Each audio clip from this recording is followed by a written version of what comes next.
Hi, my name is Peter, and today we're going to read The Prince and the Witch and the Thief and the Bears.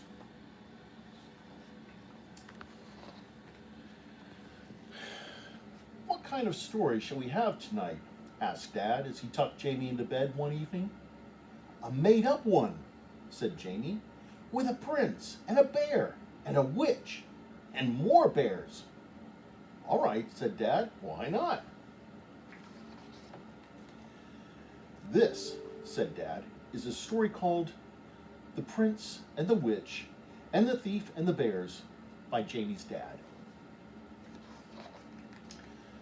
Once upon a time, said Dad, there lived a valiant prince. He was a brave and noble prince, and he lived in a far-off kingdom where he... How far off? Asked Jamie. What? Said Dad. How far off was the kingdom? The kingdom, said Dad, was far, far away on top of the highest mountain in the world, Mount really, really tall, where fierce bears and dragons and wolves prowl. How fierce were the bears? Asked Jamie. Very fierce, said Dad. Enormous and shaggy, with thick matted hair and vicious claws as big as your head. So how did the prince get past the bears then? He climbed down the cliffside where the bears couldn't reach, said Dad. Wow, said Jamie. With his horse as well? Yes, said Dad. He carried his horse on his back. Wow, he was very strong, said Dad. So, said Dad, there was this prince, and he was very brave, and one day he set off to rescue a beautiful princess. Why couldn't the princess rescue the prince? Complained Jamie. Mom says princesses in stories are rubbish. Well, in this story, it's the prince.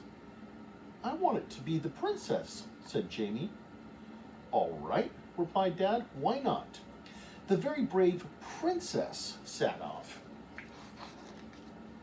No, actually, I want a prince, said Jamie. The prince, explained Dad, set off to rescue the princess. The princess was a prisoner in a dark tower at the edge of the forest. She was being held there by her wicked aunt, who was really a witch with an evil eye. How evil?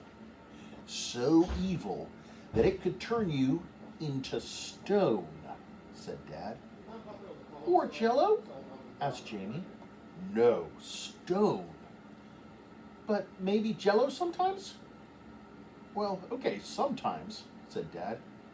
Good, said Jamie. I like jello. The witch had locked the princess up in the tower. Why did she do that? She did it to set a trap for the prince. The witch hated the prince because he'd laughed at her only friend, a tiny green frog, just as big as your thumb, who lived in the folds of the witch's cloak. And so it was the prince who rode for many miles until he reached the tower, a terrible, awful place called Castle Broccoli? Said Jamie darkly. Castle Broccoli. I don't like broccoli, muttered Jamie. At the top of the disgusting, hideous Castle Broccoli, the prince looked for the princess. But before he could rescue her, the witch caught him, shouted Jamie.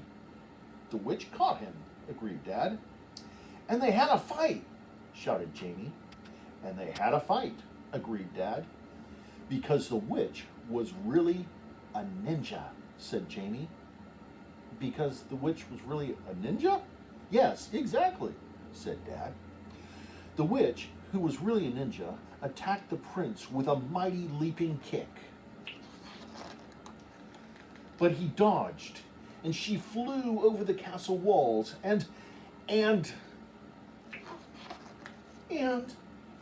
and was eaten by the bears, said Dad dramatically. Oh, said Jamie. Dad looked down. What's wrong? He asked. I liked the witch, said Jamie. She was a ninja, and she had an evil eye and a frog.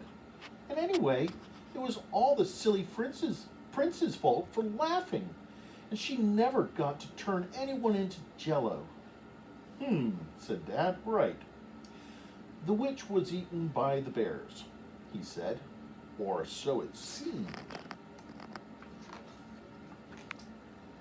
But at the last minute, the princess, who was secretly a famous jewel thief called Fingers Malloy, picked the lock of her cell, ran to the wall, threw down a grappling rope, and caught the witch. Yay! But then the tiny frog fell out of the witch's cloak. Oh no, said Jamie. Oh no, said the prince, said Dad. The witch grabbed the frog, and the princess and the prince heaved her back up. And the horse helped, said Jamie. And the horse helped, of course, said Dad. Together they pulled the witch and her frog back up to the top of the castle and to safety. Hooray! The witch was so grateful to them for rescuing her frog that she said sorry for capturing the princess. And the prince said sorry to the witch for laughing at her frog. And then the prince and the princess, who was secretly the jewel thief Fingers Malloy, set off home for their next adventure.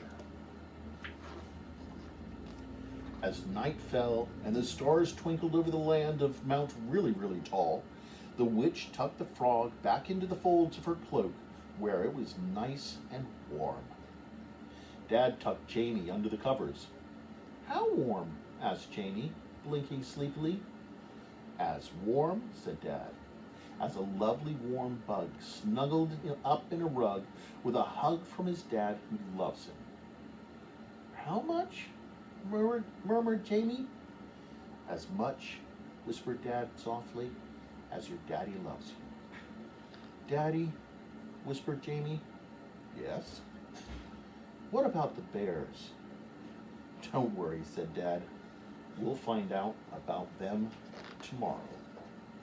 And he kissed Jamie goodnight and left him to dream.